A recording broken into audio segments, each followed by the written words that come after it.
देश विरोधी कांग्रेस को भारत नहीं पाकिस्तान से मिल रहा समर्थन, अनुराग ठाकुर। जनता के बीच कांग्रेसी नेता नहीं बता रहे अपने सरकार की एक भी उपलब्धि, अनुराग ठाकुर। कांग्रेस का गिर रहा ग्राफ, मोदी जी जीत की हैट्रिक लगाने की ओर, अनुराग ठाकुर।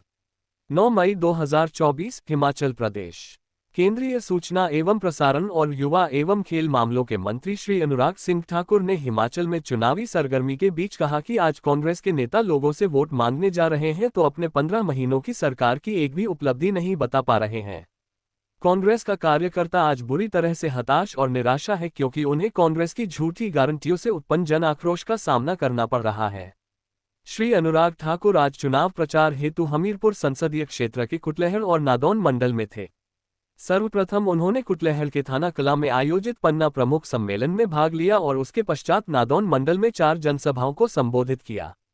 श्री अनुराग सिंह ठाकुर ने कहा कि आज कांग्रेस के पास भाजपा को कोसने, झूठ, भय, भ्रम फैलाने और तुष्टीकरण के अलावा कुछ नहीं है। वहीं तीसरे चरण के मतदान के बाद स्पष्ट है कि नरेंद्र मोदी जी जीत की हैट्रिक लगाने जा रहे हैं और कांग्रेस का ग्राफ लगातार गिरता जा रहा है। श्री अनुराग ठाकुर ने आगे कहा कि कांग्रेस समय समय पर भारतीयों को महसूस कराती रहती है कि वह एक अंग्रेज द्वारा स्थापित की गई पार्टी है। भारतीयों को बांटने और उन पर राज करने के लिए जो कभी अंग्रेज किया करते थे वह आज कांग्रेस कर रही है। इसीलिए कांग्रेस के सभी बड़े नेता इन चुनावों में झूठ और भ्रम फैलाने के साथ साथ लोगों को क्षेत्रीयता, भाषा, धर्म और अब चमड़ी के रंग के आधार पर बांटने की कोशिश कर रहे हैं। आजादी के 75 वर्षों बाद भी भारतीयों को रंग के आधार पर बांटना और उन्हें अफ्रीकी, चीनी, अरब और अंग्रेज कहना बेहद शर्मनाक है। आज कांग्रेस की देश विरोधी हरकतों के चलते उन्हें भारत में कोई समर्थन तो नहीं मिल रहा लेकिन पाकिस्तान से समर्थन जरूर मिल रहा है।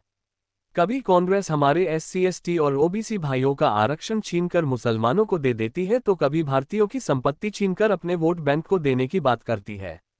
ये कैसी सनातन और संतान विरोधी सोच है। जब राहुल गांधी को नॉर्थ इंडिया ने नकार दिया तब वे साउथ जाकर SDPI और PFI जैसे संगठनों का सहयोग ले रहे हैं जो देश के खिलाफ और आतंकवादी एजेंडा चलाती है। कांग्रेस ने तो भारत के टुकड़े टुकड़े करने के नारे लगाने वाले को लोकसभा का उम्मीदवार बना दिया है। तो आखिर यह भारत को टुकड़ों टुकड़ों में बांटने वाली सोच कहां तक जाएगी। कांग्रेस और उसके साथी बम ब्लास्ट करने वालों और पाकिस्तान जिंदाबाद के नारे लगाने वालों को संरक्षण देते हैं। ये लोग रक्षा सौदों से लेकर खेल के सामान खरीद में भी दलाली कर सकते हैं। श्री अनुराग ठाकुर ने बताया कि ऊना के स्वा में 3 पुल निर्माण कराए जा चुके हैं जिनकी लागत क्रमशः 45 रुपये, 48 रुपीज और 63 करोड़ रुपए है। इसके अलावा जसवा प्रागपुर में भी हमने एक 63 करोड़ रुपए का पुल बनवा दिया है। यहाँ 40 वर्षों से ट्रेन नहीं चली थी। हमने ऊना से दौलतपुर चौक तक ट्रेन पहुंचाई है। आज ऊना से हरिद्वार, खाटू श्याम, कोलकाता, नांदेड़ साहब, वृंदावन, मथुरा, ओंकारेश्वर, ग्वालियर, आगरा, इंदौर और महाकाल लोक तक सीधी ट्रेनें हैं। देश की चौथी वंदे भारत ट्रेन भी हमारे ऊना से ही चली जो मात्र 4.5 घंटे में दिल्ली पहुंचा देती है। कांग्रेस इस बारे में सोच भी नहीं सकती थी लेकिन हमने ये सब करके दिखाया है। इसीलिए आगामी चुनाव में जनता हमें 100% आशीर्वाद देगी।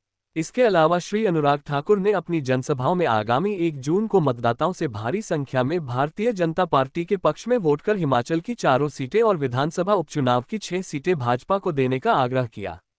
श्री अनुराग ठाकुर ने कहा कि IPL के सीजन में आप चुनाव में मोदी जी के पक्ष में चौका और छक्का लगा दो। Nation news bureau report. मैं इतना ही कहूंगा, अब हिंदुस्तानियों को अपमानित करना बंद कर दो। हिंदुस्तान की सेना के खिलाफ अपने प्रहार करने बंद कर दो। विदेशी ताकतों के साथ कांग्रेस अपना हाथ मिलाना बंद कर दे।